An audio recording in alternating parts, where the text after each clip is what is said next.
Good evening. It is February 22nd. Please join Rabbi Evan Moffic as he talks about the teachings of Rabbi David Ellenson, Zichrono Livracha, and who just died this past November. And we'll start our class. Thank you. So for our last class, I thought we would look at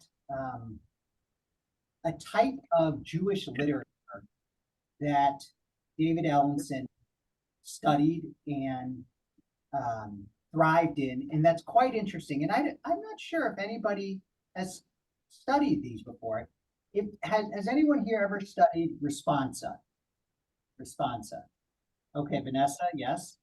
Todd, you ever looked? Never studied it, but yeah, seen it. Okay, so Responsa are a form of they're almost like a judgment, a legal opinion. Let me give you a little history. So Jewish law is based around Torah, almost like American law is based around the Constitution. Jewish law is based around Torah. And the Torah has 613 laws. But of course, as societies become more complex, you need more law. You need new interpretations of old laws. And so within Jewish tradition, the idea was that all the truth that we need is contained in the laws of Torah, but we need legal authorities, rabbis. That was a main job of a rabbi, was a legal interpreter, was a judge, to explain and apply that law, those laws to change it. That was the job. That's in essentially, if you want to boil it down, what is Judaism? Well, we're a people, of course, we're an ethnicity, but it's also a legal system. It is a way of being in the world based on law. And so that corpus of law it's both eternal, unchanging, and constantly changing. This is the paradox. It's both fundamental and unchanging. It's all contained in Torah, just like the Constitution is sort of fundamental and unchanging, although there's an amendment process, but essentially, that document itself is fundamental, but it always has to be applied in new ways. And responsa are the legal opinions of well-respected, knowledgeable rabbis. So when a dilemma would arise, when the question was too hard for your local rabbi, you go to your local rabbi and you ask the question, and the local rabbi says, you know what? I'm not sure. I can give you my opinion, but we really want to get what is the most knowledgeable, rooted in study of all the texts. We'll have to bring this question to a more knowledgeable rabbi, someone who is an expert in these matters. And then they would bring that question. Usually in the old days, it was by letter, and it could take months before you got a response. Now it's often done, electronically. During COVID, there were many responsa that were issued regarding, funeral services with less than a minyan. I brought one responsa with me. I don't know if we'll even get to it, but what do the Orthodox do about Zoom services? What do conservative rabbis do about Zoom services? Zoom cuts you off. Can you leave the Zoom ongoing for 25 hours? But Zoom, you had a cutoff at 24 hours. So there's all these legal questions that would have to have responses. And so this was a beautiful form of literature that when there was a difficult question, a local rabbi would write to a more prominent rabbi and get a legal opinion, and that would be called a responsa. And David Ellenson studied these responsa throughout time. In fact, I chose to bring a responsum is the singular, that I studied with him. We actually went, so in the Reform movement, you would think, since we are essentially a non-legal movement, we don't say you have to follow the laws of Shabbat. That responsa don't matter, but they do. There is a Reform Responsa committee that if a Reform rabbi has a difficult question, you can write to the Responsa committee and they will issue an opinion. And the Responsa committee has been around for almost 70 years. The first head of the Responsa committee was a rabbi named Solomon Freehoff, who at one point was the rabbi at KAM. And then he went to Pittsburgh and was a rabbi at Rodef Shalom in Pittsburgh, which is a beautiful synagogue. And then the Responsa committee continued, and the recent head was Rabbi Mark Wachowski, who just retired. And people write in questions to the Responsa committee. Now, the one I chose to study, I hope this isn't too morbid of a topic for everybody, or too sad, but it's, we're all adults here. This is an interesting topic, and this is a topic I get asked about a lot. And so, not a lot, but occasionally. So this is a question that was sent in to the Responsa committee by Rabbi Larry Englander, who's in Mississauga, Ontario, which is a nice little town outside of Toronto. And it's a very simple question. May a Jew opt for physician-assisted death in jurisdictions where civil law allows it? May a Jewish medical practitioner assist a patient in dying? It's a very interesting question. Very interesting. I get it, or I get versions of this question frequently. If someone is in terminal pain and is in terminal what is necessary to prolong life, and where do you go? This is a big modern question as well. So here's the answer. First, you start with a kind of background. This question comes to us as physician-assisted death has been legalized in a number of US states and in Canada. We are aware that some people will see our very willingness to consider it as an unacceptable first step on a slippery slope. We will argue, however, that in accord with the life-affirming and realistic perspective of our tradition in responding to the small number of patients for whom physician-assisted dying is the only treatment available for what clinicians call total pain. So, here's the background. Judaism is a religion of life. We are a very life-centered religion. And in 1994, so this responsa this responsa is from 5 years ago, from 2019, the one that I'm studying, that I studied with David Ellenson. Just in 1994, before that, the same committee, well, different members, but the same legal committee, said that the only time you could ever even consider it, you can consider assisted death, is if the quality of life is seriously and permanently impaired. The committee focused on our Jewish tradition's affirmation of the sanctity, the inviolability of human life. This affirmation in turn assumes the doctrine that life belongs to God. This is the key point, who has the final say in its disposal. This implies that the individual has no right of ownership over his or her life, no authority to bring that life to an illegitimately premature end. Thus, states the responsum, the traditional halakhic sources forbid this, as well as euthanasia, inasmuch as human life remains sacred and inviolable until the final moment of its existence. So 30 years ago, the Reform movement said, absolutely not, that you cannot do anything to hasten the arrival of death. Their reasoning is that essentially, we don't own our own bodies. This is from a legal perspective. Who owns our bodies? God does. This is now, you might say, though, that doesn't make any sense. Of course we own our bodies, we're in control of it. To a degree, and it's a sense like we're renting it. Our consciousness is renting our body, but ultimately, we don't decide when we're born. None of us decided that. God did. And Correspondingly, we don't decide when we're going to die. God does. Now, does anyone have a problem with this reasoning? Seems a little, anyone agree, disagree? Seems a little, I don't know, anachronistic. Yes, Susan.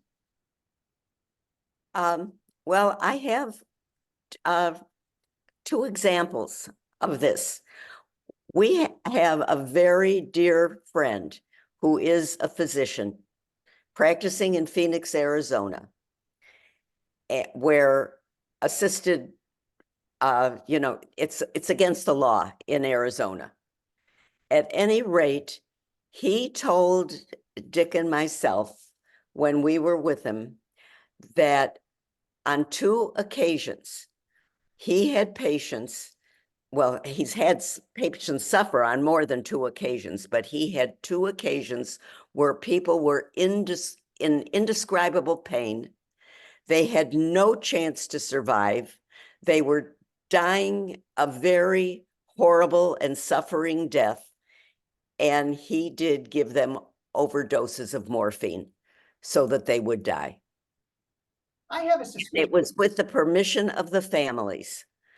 And he said he really felt he had done a mitzvah. He put these people out of their suffering. He never reported it that way, but I mean, he told us as his friends. And I think he did the right thing, because when my father was dying in terrible pain from metastatic cancer, and my mother and I got to the hospital one morning, and my father was in horrible, horrible shape.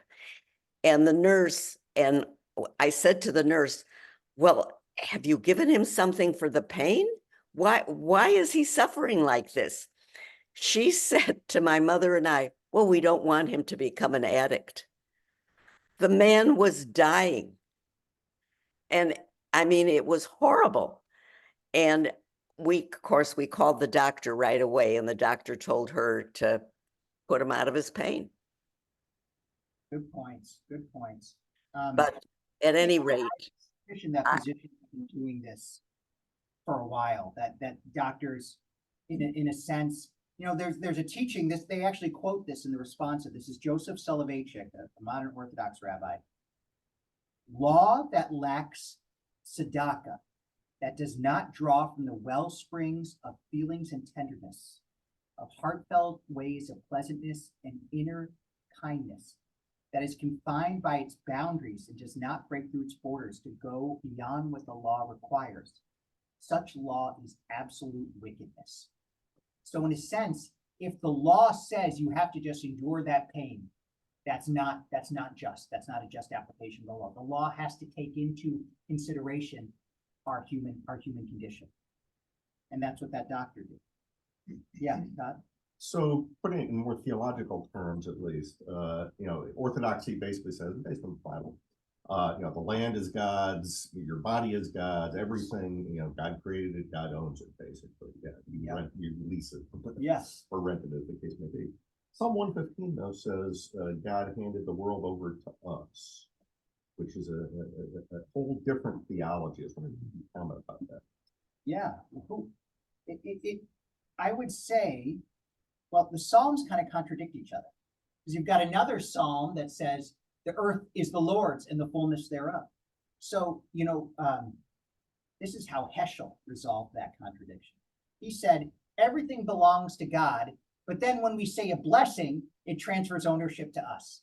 So if you have challah, the challah belongs to God, but you say hamotzi lechem in haaretz, the challah now belongs to you. With life, though, that is something that sort of ultimately belongs to God. But Jewish law is complex here. This is why Jewish law around abortion is complex. Jewish law around, we see, just in Alabama, it's on the front page of today's New York Times about,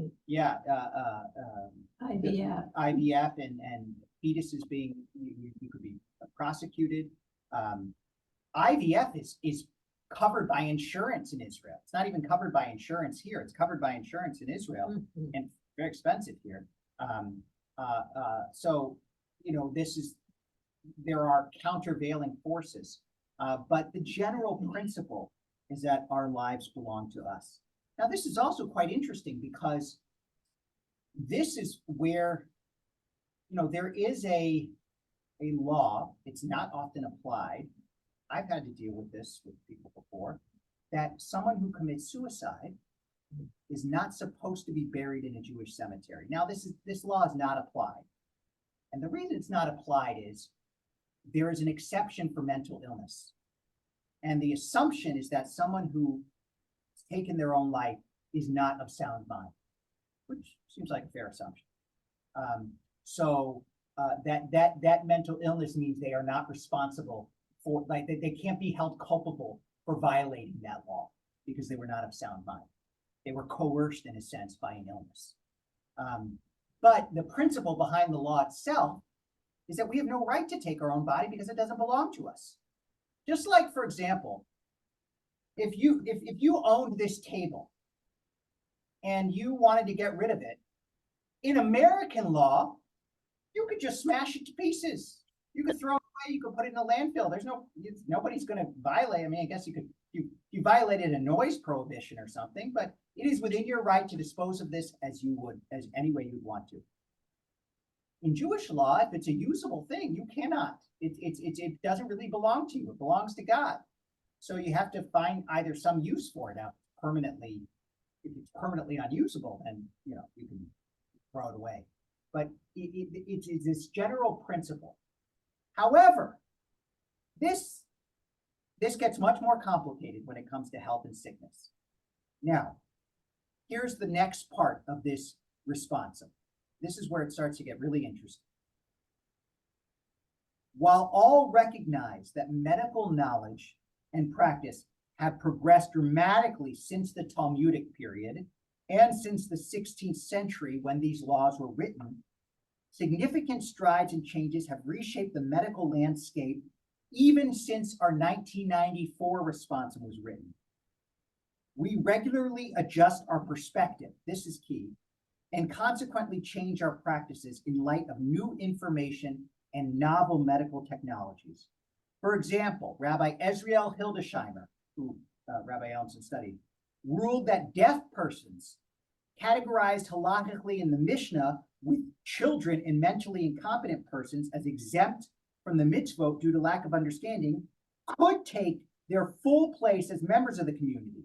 This is an Orthodox rabbi because they realized that deafness was not necessarily a mental handicap.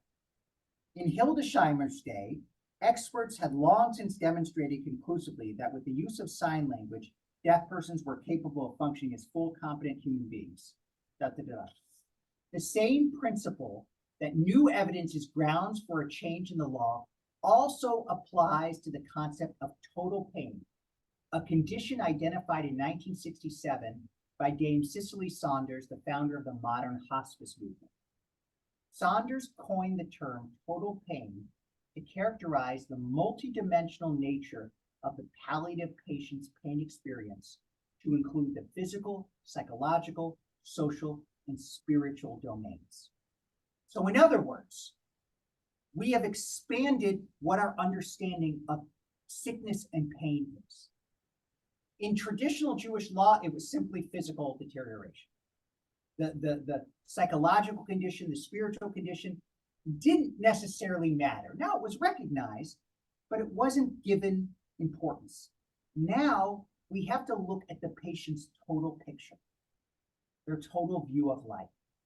Does this make sense? You agree, disagree? Yeah. Marilyn, go ahead.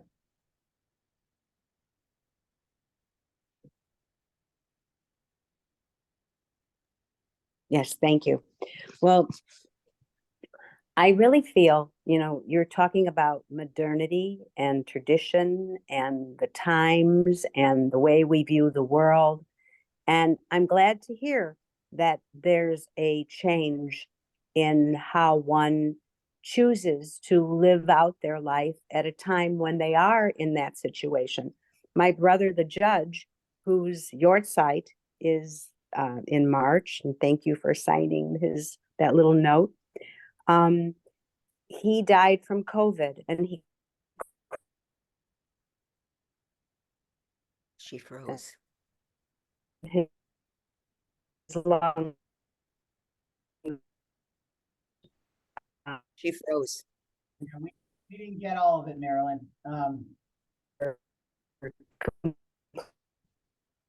shut down, and we couldn't. It's a little Can you better hear me now? But yeah, Okay. He used to say when he was healthy and well, and we had relatives who were sick, he used to say that there's dignity in choosing how one wants their end of life. And today we have ethical wills, and we're asked, do you want to be on machines? Do you want to, be reciprocate? Do you want to be brought back if you are in a coma? So we have choices today, that medical choices, and I don't think it's only for the Reform Jew. I think that that's an ethical situation in the medical world. Correct me if I'm wrong. You fill out a paper whether you want to be brought back or whether you want to, be on a machine or just to stay alive without any faculty. And you're given that choice today, and your family knows what your choice is. You have a family member that knows and can inform the doctor. So I think we've come a long way. And I think that the doctor that helped that young person, I know that when my brother was dying and he couldn't breathe, I'm sure, I pray, because I wasn't there, that they gave him something to make him comfortable and speed up his journey. Right. Because God doesn't want anybody to suffer.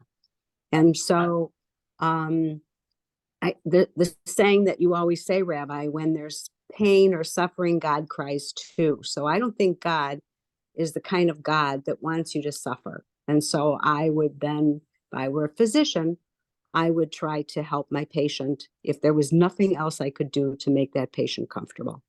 right. Thank you. Yeah, this is for sure. This is the nature. This is the question. And this is where law has to adapt to present realities.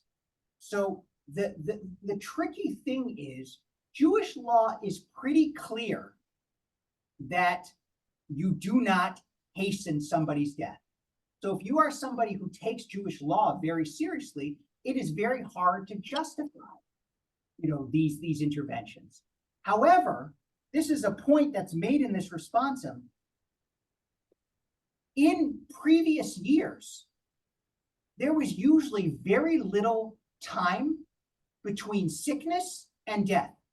That essentially there weren't chronic illnesses that had a long time frame. People didn't exist in a debilitating condition for years on end. It was usually, according to this response, it was usually about 3 weeks. That was essentially the longest. What does he say here?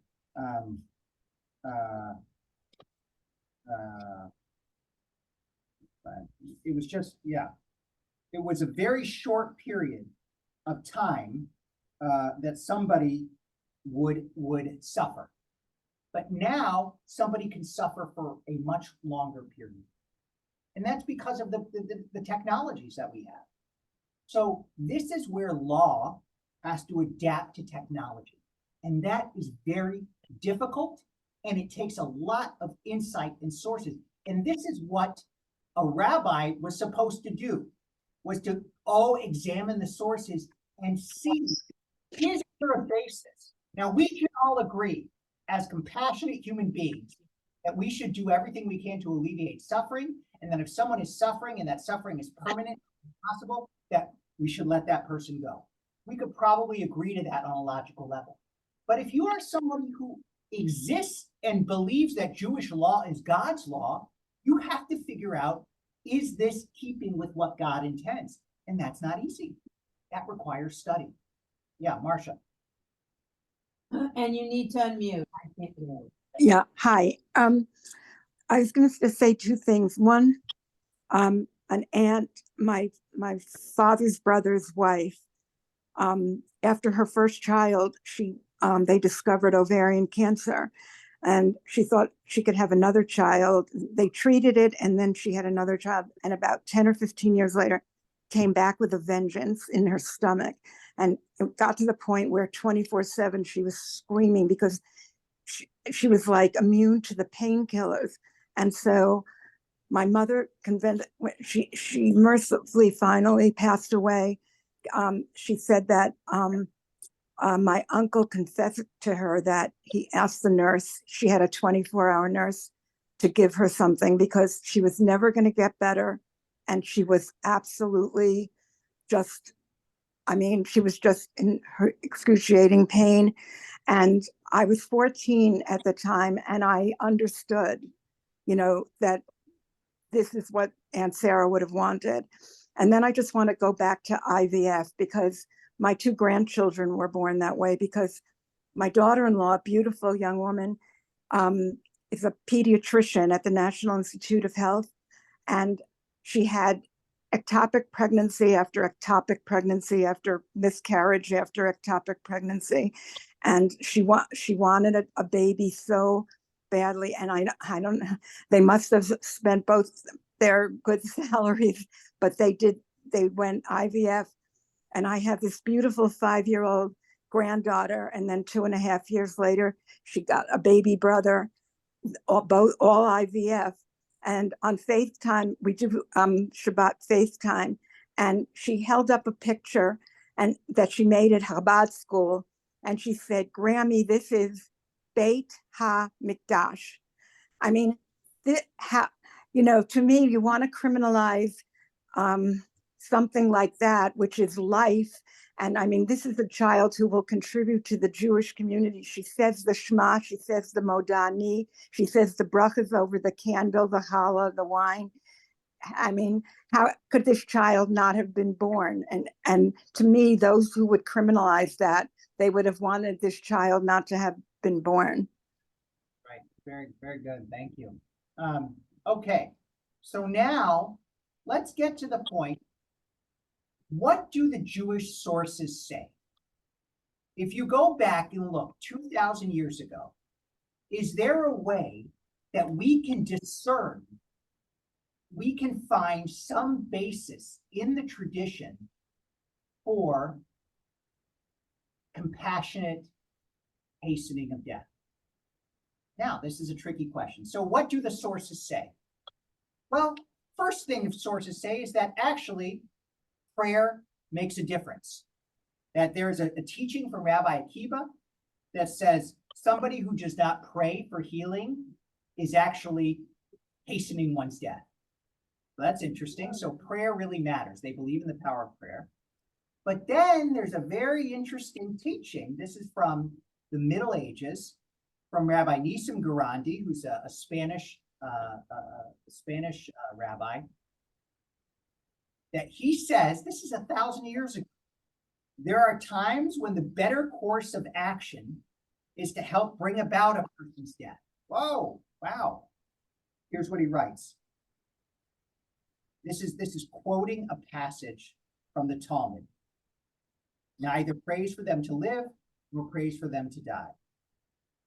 It seems to me that this passage means that there are times when one should pray for the sick person to die, such as when they are suffering severely from their illness and there is no possibility that they will live.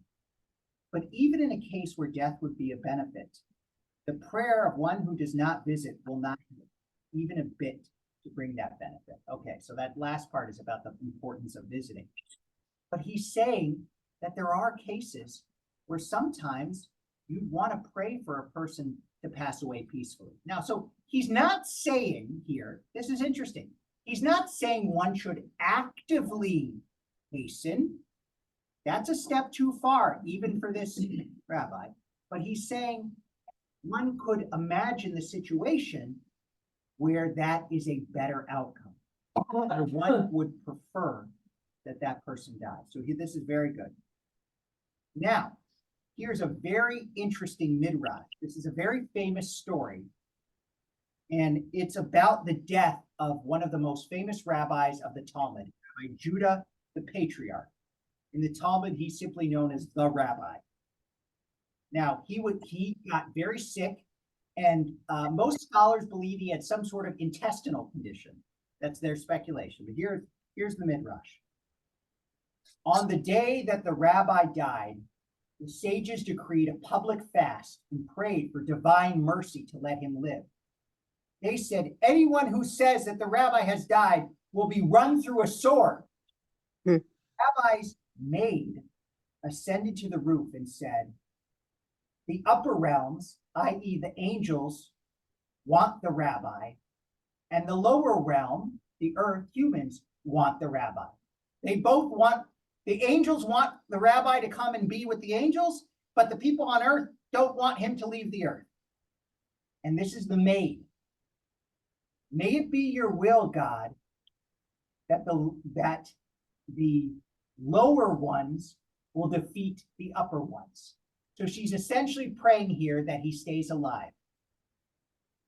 But when she saw how many times he had to go out to the bathroom, this is almost 2,000 years ago, removing his tefillin and putting them back on each time, and how this caused him to suffer, she changed her prayer. May it be your will that the upper realms defeat the lower realms. So his maid, the one who was closest to him physically, saw how much pain he was in, and then said it would be better.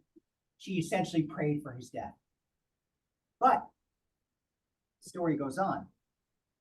But the other rabbis would not stop praying for his life. So she took a pitcher and threw it from the roof to the ground. The sound of the pitcher startled the rabbis, and they fell silent and interrupted their prayer. And at that moment, the rabbi died. So there's a lot going on here. So essentially what this midrash is saying is that so long as those rabbis said a continuous prayer, the rabbi, Judah the patriarch, could not die. Their prayers kept him alive. But his maid saw how much pain he was in. So she devised a way to interrupt their prayer for at least a second. And in that 1 second, he died. So she threw a pitcher, and the shattering sound of that pitcher interrupted their prayer. So she's the hero of this thing. This story is essentially a justification for intervention, for hastening one's death. If the pain is so unbearable, then somebody who is close to that person can choose. However, notice what this story does not say. The story does not say that Rabbi Judah the patriarch chose to die. He didn't make that choice. His maid did. What do you make of that? Any responses to this story? Clearly, Jewish tradition likes this maid. She did the right thing. But the rabbis were doing something different. It's difficult. Yeah, Sue, then Tom. Well, I just have a question for you. What did Rabbi Ellenson say about this? Great question. So he was a believer that you could intervene and choose when you are in terminal pain. That Jewish tradition, we study this story in depth, that the authorities trusted in the person who was closest to the pain. The rabbis in this story, they have their own agenda. They cannot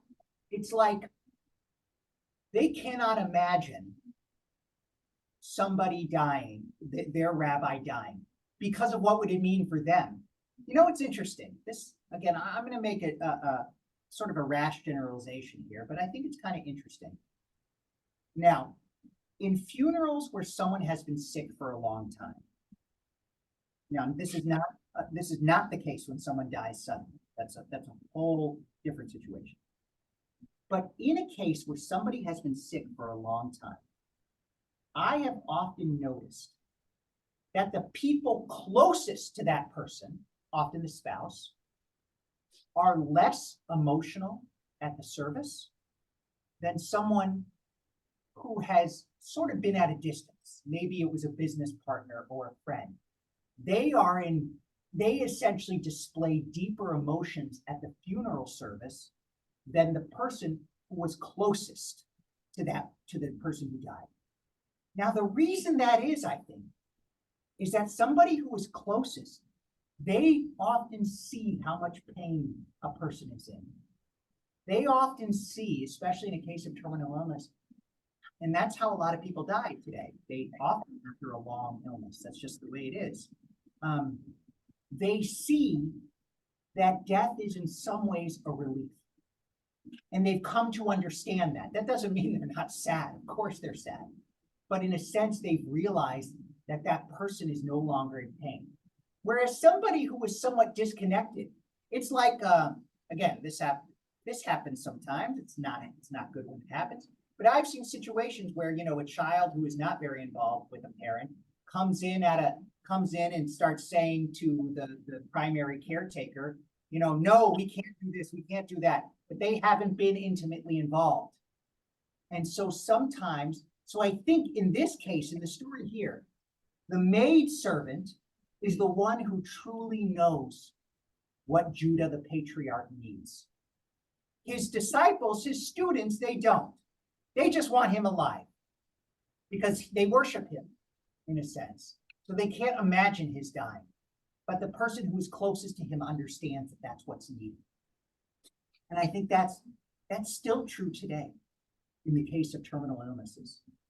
I've seen it many, many times that sometimes the person who is closest to the deceased is comforting other people who are emotional wrecks. Quite amazing. I just think it's quite amazing, the strength of some people.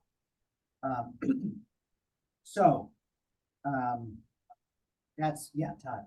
But from a legal standpoint, normally law is made by the majority of whoever the constituting rabbis are. Normally, they don't make law from stories like this from Midrash. Right. So how is it that a response that kind of makes that shift here and promotes the minority as the law? Well, because that's a great question. So what Todd is pointing out, just so everyone sort of understands, is generally, Jewish law does not make changes, does not refine laws based on stories. It's usually based on sophisticated legal reasoning. And that's true in this circumstance too. But in this case, especially in the modern era, there is no precedent. We're in uncharted territory. The kind of technologies that can extend life, where somebody can essentially be a vegetable, for a long time, can live on a feeding tube and so forth. There's no legal basis for that in previous generations. So the only precedence, the only kind of guidance is in these stories. Now, not all authorities will, many Jewish authorities still say you cannot do anything to hasten one's death. So this is not universally accepted. And what would Feinstein and his first say? Feinstein, yeah. So this is actually a great question. So let me kind of preface this. So Todd mentioned there's a very famous Jewish legal authority named Rabbi Moshe Feinstein. And I studied him with David Ellenson in this context. So Moshe Feinstein is considered the most authoritative, ultra-Orthodox rabbi of the 20th century. He's the one who essentially said, intermarriages, and like, let's say you do an interfaith marriage, and then let's say you get divorced and you become Orthodox and you want to marry somebody Orthodox. Moshe Feinstein said that's fine because any marriage that was conducted by a non-Orthodox rabbi isn't kosher to begin with. So from his perspective, you were never really even married under Jewish law. So it's sort of who he was. He was an extremist in certain matters. He also forbid any kind of interfaith dialogue. He said, you cannot discuss your religion with somebody who's not, you can discuss certain basic social service things, but so Moshe Feinstein is considered sort of the ultra-Orthodox legal authority. Now, here's what he said. This is regarding the question of refusing medical treatment. So the question is, if somebody deliberately says, I do not want this medical intervention, even though it would extend his or her life, can somebody legally refuse certain treatment? Now, we would say, of course you can. Of course, that's our individual choice. But Jewish law is not so clear about this. Remember, if your body doesn't belong to you and there is a way that you can extend your life, do you have an obligation to do that? This is interesting. Here, one rabbi says one is obligated to accept treatment that offers a reasonable prospect of therapeutic effectiveness, the attainment of an accepted medical purpose. The purchase of an additional 3 months of life even qualifies for such an obligation. So there are certain legal authorities that say, yes, you have to accept certain treatment. But here, Moshe Feinstein, the ultra-Orthodox, says it's not so easy, not so simple. Here's what he wrote. Rabbi Moshe Feinstein ruled that if a person does not trust their doctor, every effort must be made to persuade them to accept treatment.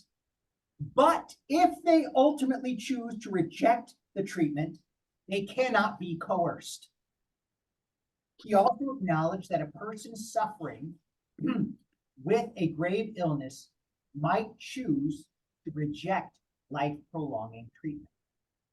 Thus, we see that while preserving life is a mitzvah, and that the physician's obligation to heal is also a mitzvah, these mitzvot do not necessarily lead us to ignore the wishes of a person suffering from a grave illness with respect to their own faith. So, essentially, he's saying that even if it is a mitzvah to extend life, even if it's a mitzvah, even a physician pushes you, doctors say you need to do this, you should try to persuade that person to agree, but ultimately, they cannot be coerced. Ultimately, the decision rests with the individual. Now, this raises a lot of interesting questions, though. How can you be sure that an individual is of sound mind?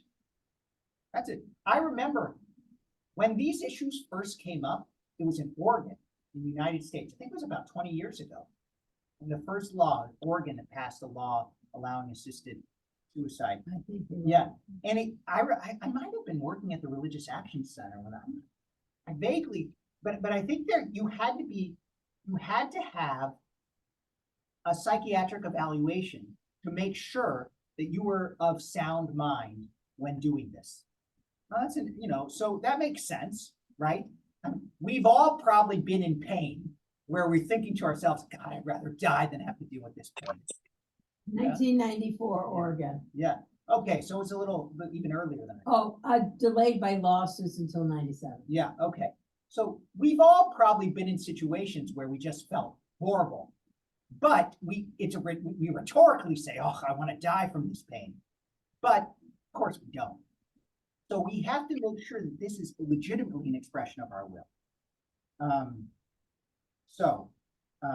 Okay.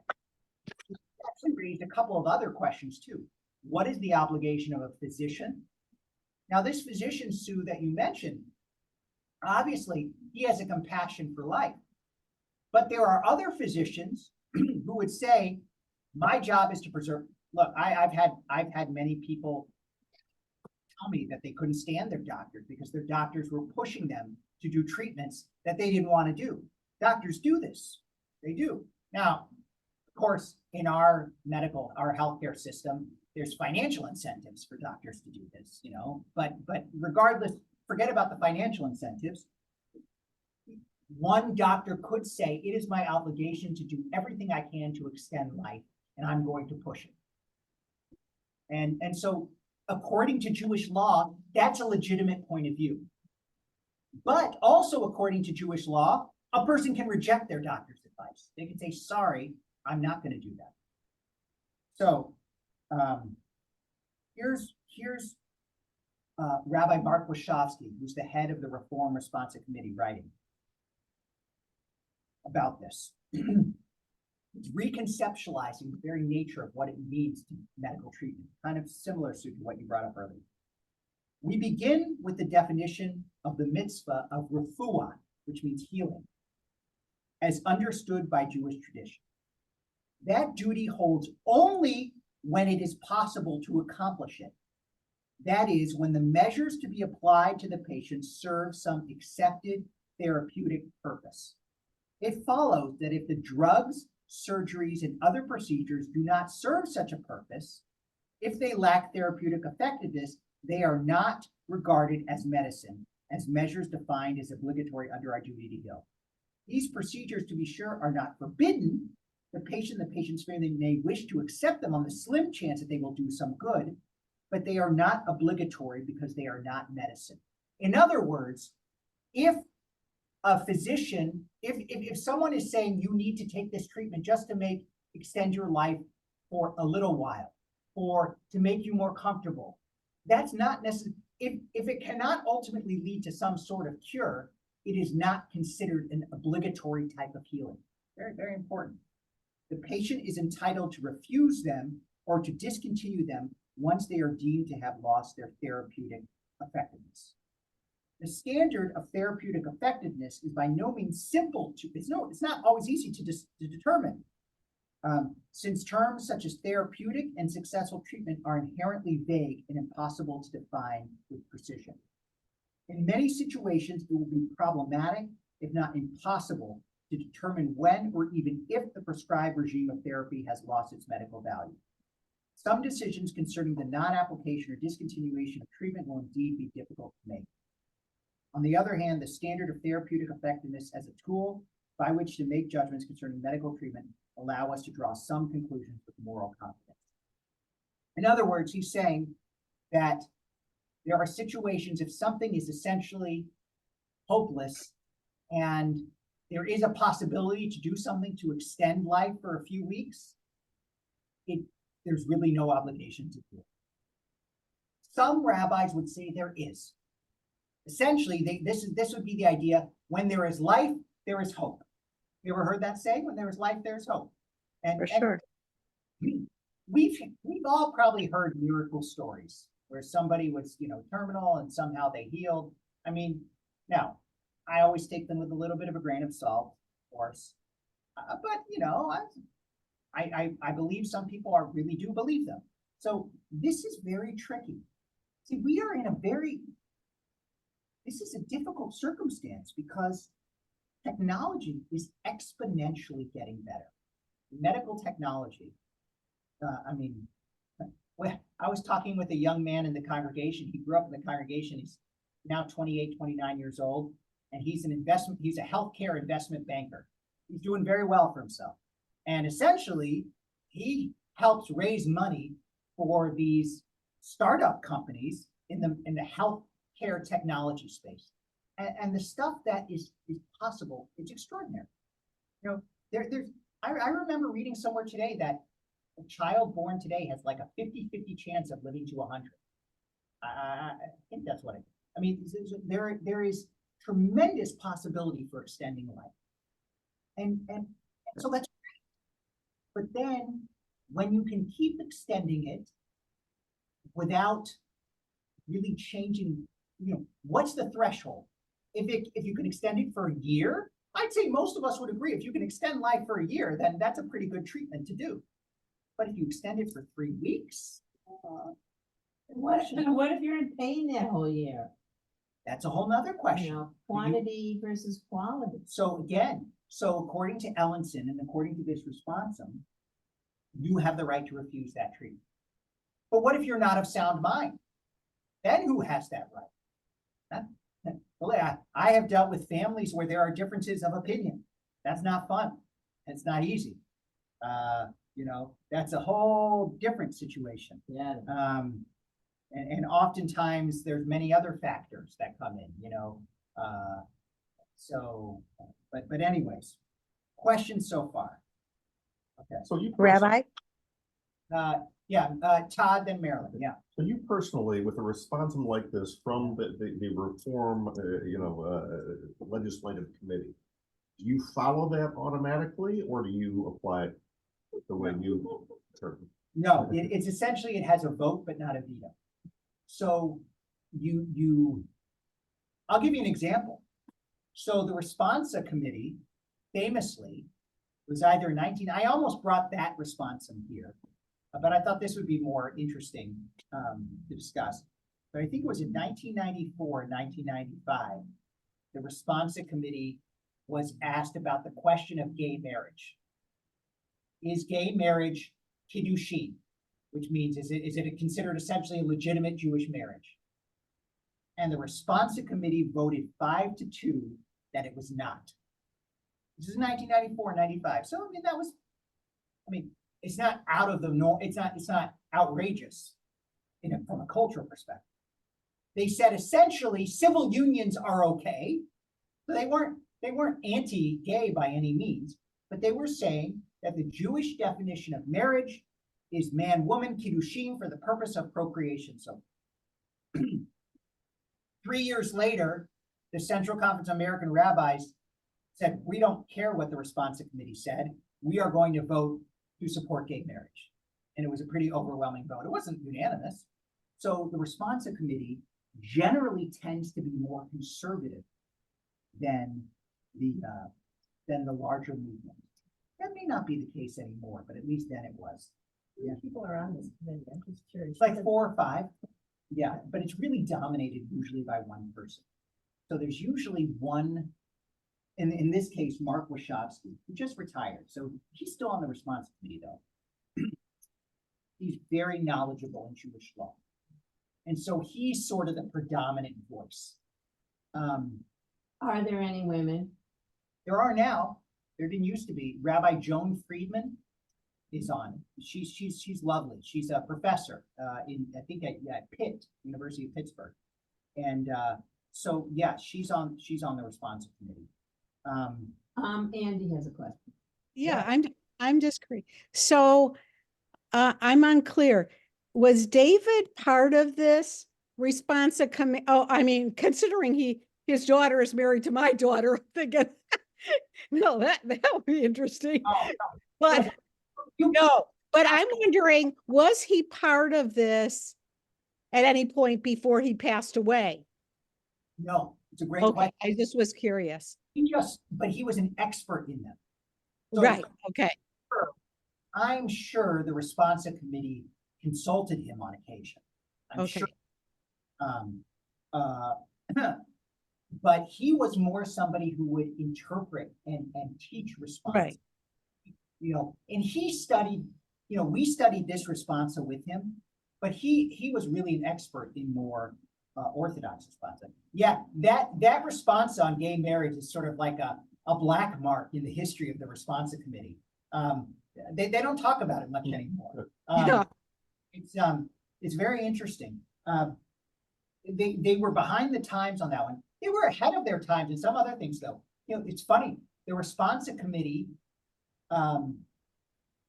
was, I think, in 1974, supported the decriminalization of marijuana. That way along, that's 1974. It's 50 years before it happened. So they were also, interestingly, the Responsa committee was asked in I think it was 1963 or 1964, whatever the trial of Adolf Eichmann was. The Responsa committee was asked about the death penalty. And the Responsa committee said it should not be applied even in the case of Adolf Eichmann. And that put them, that's, some people say that's a high mark. They were so committed to principle that they wouldn't even support it, because the death penalty, there's a lot of. That was 61. 61, so yeah. So today, actually, let me, okay, so we covered that. That's a little bit gruesome, but it is so, I'm sure that all of us at some point or another will face questions that are brought up by this sponsor. We all do, either for ourselves or for family members. So, Jewish law has a lot to say. But the other responsa I wanted to look at, this is not one that I studied with Ellenson, but he did talk about it. This was a responsa actually within the conservative movement. And it was during COVID. So this is July 2020. May a minyan be constituted when more than 10 adult Jews can see each other via video conference, but are not physically located in the same place. So in other words, is a Zoom minyan kosher? Now, so for us as Reform Jews, doesn't matter. We're going to have a Zoom regardless. But in the conservative movement, this is a very big question. Now, why is this a big question? Well, there's several layers to this question. First of all, the use of electricity on Shabbat. And even if it isn't Shabbat, this is an interesting question. Let's take Shabbat out for a second. Let's imagine this is a weekday morning service. But can you do a minyan via video conference? Now, why is that important? Because certain prayers can only be said in a minyan. The most famous of which is the Kaddish. So you may know, some people, you're supposed to say Kaddish every day for 11 months for a parent or a spouse, or different categories. And that's why oftentimes conservative and Orthodox synagogues will struggle to get a minyan every day so that people can say Kaddish. Well, what if you can't gather in the building, but you want to have a minyan so you can say Kaddish? Is a Zoom minyan kosher? Now, on the one hand, you could say, no. The whole purpose of Kaddish, the whole purpose of a minyan is bringing people in physical contact together to say prayers. So it's a no-go. It's in the Orthodox community, essentially it was a no-go. What some of the Orthodox synagogues did was they did it outside. So that's what in Florida, there's an Orthodox synagogue. I like to watch their program sometimes, called Boca Raton Synagogue. Gives you a clue as to where it is. They would have minions outside. Now, when it's good weather, okay, that's pretty easy. But in bad weather, they would do it too. So in certain cases, you have ways where you can mitigate this. But obviously, in certain cases, it's impossible to gather outside. So in addition, what about the reading of the Torah?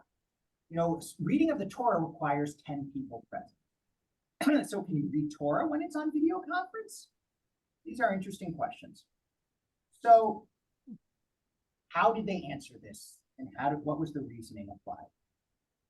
So the first answer is there are situations for an emergency declaration, a hora'at sha'ah, which means a temporary measure for unprecedented times.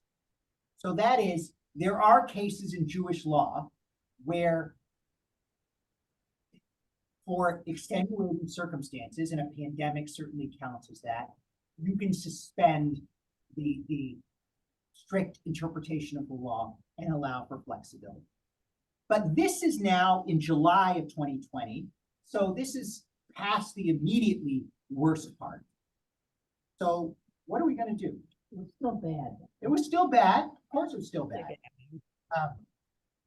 But imagine, let's imagine it was a year later. It's still bad too. We were still, but obviously it's not the same. So, what is the valid approach? What is the better? So first of all, you start with what is the purpose of a minyan itself? Why does the law of the minyan exist? And what do you think? Yeah, community. Yeah, it's community. So the origins of a minyan is God dwells in the midst of a community. Build me a sanctuary. This is from the book of I think it's Numbers or Exodus. I should build me a synagogue so that I may dwell among them. that God dwells in our midst. Our parsha this week, 25 days. Okay, there you go. Go for that. It's our, right. So build me a sanctuary so that I may dwell among them in their midst. So God dwells among community. Secondly, a minyan makes prayer public. In Judaism, public prayer is essentially more important than private prayer. Private prayer is important, but we're a community. We're about belonging. So praying in public is an essential act. And third, this is somewhat related to the first, but that we incarnate God within. God dwells within us, but we also bring God into our midst through public acts. So, so this raises the question. So then, what constitutes public worship? Well, one person in this commentary who supports Zoom minions says it's fine as long as everyone can see each other. That's the key criterion. What happens in a community is if we can make eye contact with somebody, if we can see their body, their presence, that means we are in their midst, which seems like a pretty legitimate interpretation, right? Yeah, there is a thread in halakhic literature which defines the criteria for being counted in a minyan based on whether one is visible to the rest of the group. So that's good. And there was some precedent in medieval times. There were quarantines, and people would still constitute a minyan if they could see the other person. Okay. There's another strand in halakhic literature that the most important characteristic of a minyan is that everybody is able to see the leader. So in fact, it's not the physical presence that counts, but it's the fact that the shaliach tzibor, the person that means the messenger of the community, is conveying God's will, was conveying the prayers of the people. However, there are countervailing voices. There is a deep part of Jewish law that focuses on the physicality of the space. Has anyone heard of an eruv? Anyone know what an eruv is? Yeah. Yeah. It's a marker that you can't travel, or you can travel within a certain boundary on Shabbat. Right. So an eruv is essentially a legal means by which you can extend the definition of your home. So if on Shabbat, you're not supposed to carry or push anything in public. When you're in your own home, you can push a baby carriage or carry a bag.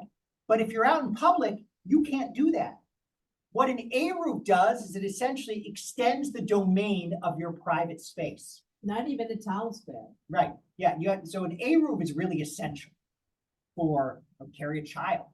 An eruv is essential for an Orthodox Jewish community. Highland Park, we have an eruv. It's down right now because of construction.